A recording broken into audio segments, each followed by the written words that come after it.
नमस्कार,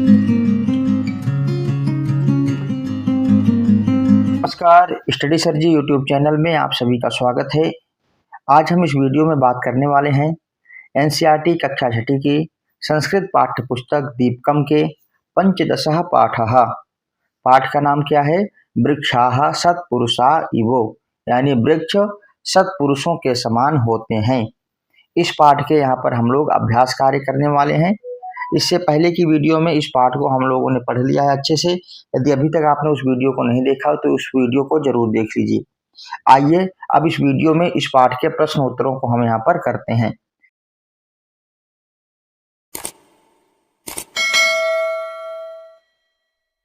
तो यहाँ पर आप पहला प्रश्न देखिए। पहले प्रश्न में क्या कहा गया है कि पाठे लिखितानि सुभाषितानि सस्वरम पठन्तु अवगच्छन्तु लिखन्तु स्मरन्तु च, यानी पाठ में जो सुभाषित दिए गए हैं, जो श्लोक दिए गए हैं, उनको पढ़िए, याद करिए और लिखिए।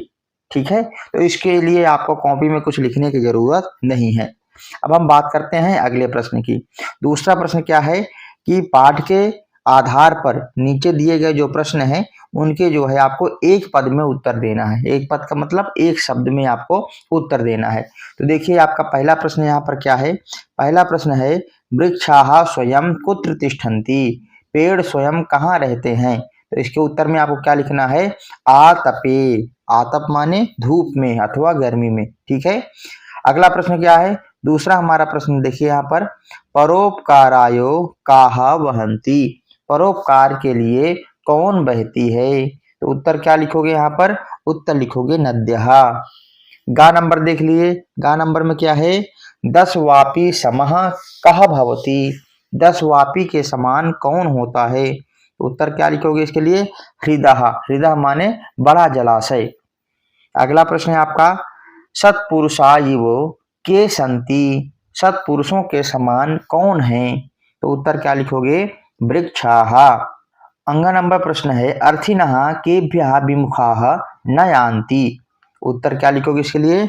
वृक्षेभ्यः अथवा महीरुहेभ्यः। ठीक है, चाहे इसके लिए आप वृक्षेभ्यः लिख दे, चाहे महीरुहेभ्यः, दोनों में से एक लिखना है। अगला प्रश्न क्या है? वृक्षाः स्वयं कानि न खादन्ति, वृक्ष स्वयं क्या नहीं खाते हैं। तो उत्तर लिखोगे फलानि। ठीक है, फलानि न खादन्ति। इस प्रकार जो है आप इस प्रश्न का उत्तर लिखोगे। आइए करते हैं अगले प्रश्न को। अगला प्रश्न देखिए ध्यान से, क्या कहा गया है कि पाठस्य आधारेण, पाठ के आधार पर अधोलिखितानां प्रश्नानां उत्तराणि पूर्ण वाक्येन लिखन्तु, नीचे दिए गए प्रश्नों का उत्तर आपको पूर्ण वाक्य में लिखना है। ठीक है, तो सबसे पहला देखिए प्रश्न हमारा क्या है, नद्यः किम न पिबन्ति, नदी क्या नहीं पीती हैं। उत्तर क्या लिखोगे इसका? नद्यः स्वयमेव आम्भः न पिबन्ति, अति स्वयं अपना पानी नहीं पीती हैं। इस प्रकार आपको उत्तर देना है। अगला प्रश्न देखिए क्या है। अगला प्रश्न है हमारा, वृक्षाः अस्मभ्यं किम किम यच्छन्ति, पेड़ हमें क्या क्या देते हैं। तो उत्तर क्या लिखोगे? उत्तर आपको देखिए यहाँ पर, पेड़ हमें क्या क्या देते हैं। वृक्षाः अस्मभ्यम, पेड़ हमें पुष्पम फलम छायां मूलम वलकलम दारुम च यच्छन्ति, यानी पेड़ हमें फल देते हैं, छाया देते हैं, मूल का मतलब जड़ देते हैं, वलकलम का मतलब छाल देते हैं, दारुम का मतलब लकड़ियां देते हैं। ठीक है, तो इस प्रकार जो है आप इस प्रश्न का उत्तर लिखोगे। अगला प्रश्न क्या है हमारा? अगला प्रश्न है हमारा, इदम शरीरम किमर्थम अस्ति, ये हमारा शरीर किस लिए है। उत्तर क्या लिखोगे? इदम शरीरम परोपकाराय अस्ति। 10 पुत्रा समः कः भवति, 10 पुत्रों के समान कौन होता है। तो उत्तर लिखोगे 10 पुत्र समः द्रुमः भवति, द्रुम अर्थात पेड़। ठीक है, आइए अगले प्रश्न को करते हैं। केषां विभूतयः परोपकाराय वहन्ति, कौन परोपकार के लिए, किसकी संपत्ति परोपकार के लिए होती है। उत्तर लिखोगे सताम विभूतयः परोपकाराय भवन्ति, सज्जनों की विभूति अर्थात संपत्ति परोपकार के लिए होती है। और आखिरी प्रश्न है, अन्यस्य छायाम के कुर्यन्ति, दूसरों के लिए छाया कौन प्रदान करते हैं। तो उत्तर क्या लिखोगे? वृक्षाः। ठीक है, अन्यस्य छायाम वृक्षाः कुर्वन्ति, दूसरों के लिए छाया कौन प्रदान करते हैं, कौन देते हैं। तो उत्तर लिख दोगे वृक्षाः। आइए अगले प्रश्न को करते हैं। अगला प्रश्न, आपको रिक्त स्थान भरना है। ठीक है, तो देखिए पहले नंबर का रिक्त स्थान, फलान्यपि परार्थायो वृक्षाः सत्पुरुषा इवो। इस प्रकार आपको आंसर लिखना है। ठीक है। 10 हृद समः पुत्रः 10 पुत्रः समो द्रुमः। गा नंबर देखिए, सुजनस्यैव येषां वै विमुखा यान्ति नार्थिनः। घा नंबर में परोपकाराय इदं शरीरम। अंगा नंबर स्वयं न खादन्ति फलानि वृक्षाः। 4 नंबर में है परोपकाराय सताम विभूतयः। इस प्रकार जो है आप इन रिक्त स्थानों को भरेंगे। आइए बात करते हैं प्रश्न संख्या 5 की। प्रश्न संख्या 5 में नीचे देखिए, कुछ शब्दों को यहाँ पर जो है बोल्ड किया गया है, यानी मोटे अक्षरों से लिखा गया है। उन अक्षरों में आपको क्या करना है, विभक्ति बताना है।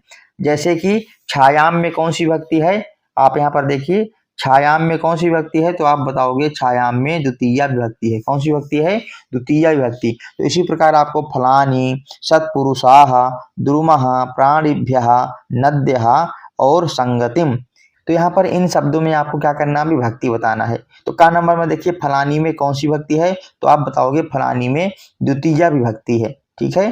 खा नंबर में सत्पुरुषाः में यहाँ पर देखिए प्रथमा विभक्ति है, द्रुमः में प्रथमा विभक्ति है, प्राणिभ्यः में चतुर्थी विभक्ति है, नद्यः में प्रथमा विभक्ति है और अंत में है हमारा संगतिम, जिसमें द्वितीया विभक्ति है।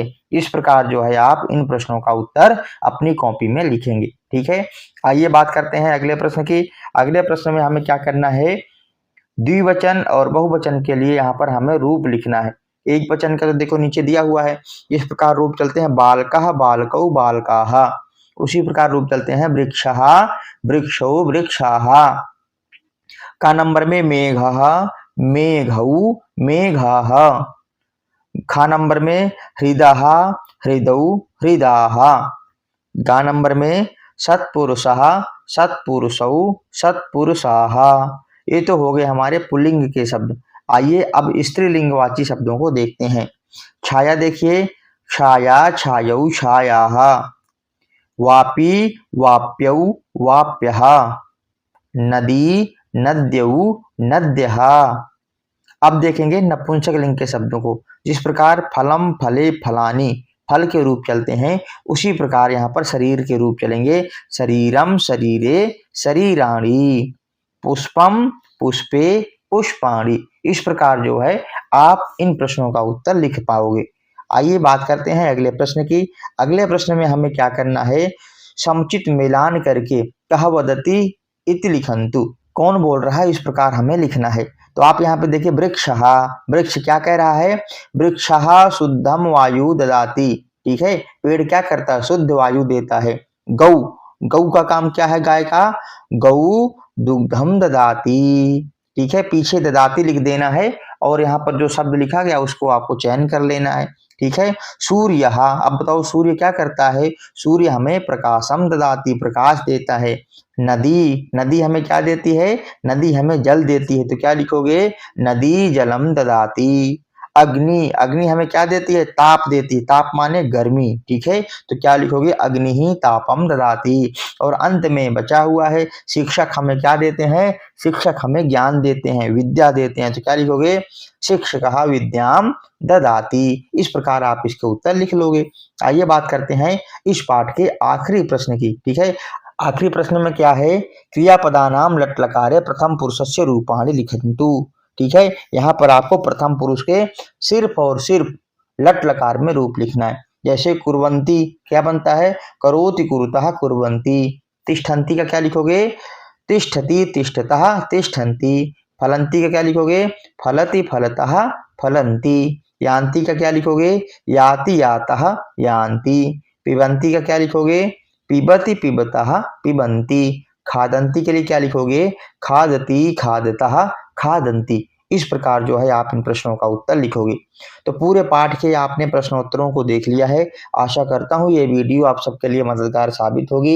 यदि अभी तक आपने हमारे चैनल को सब्सक्राइब नहीं किया है तो कृपया हमारे चैनल को सब्सक्राइब करें। वीडियो देखने के लिए आप सबका बहुत बहुत धन्यवाद।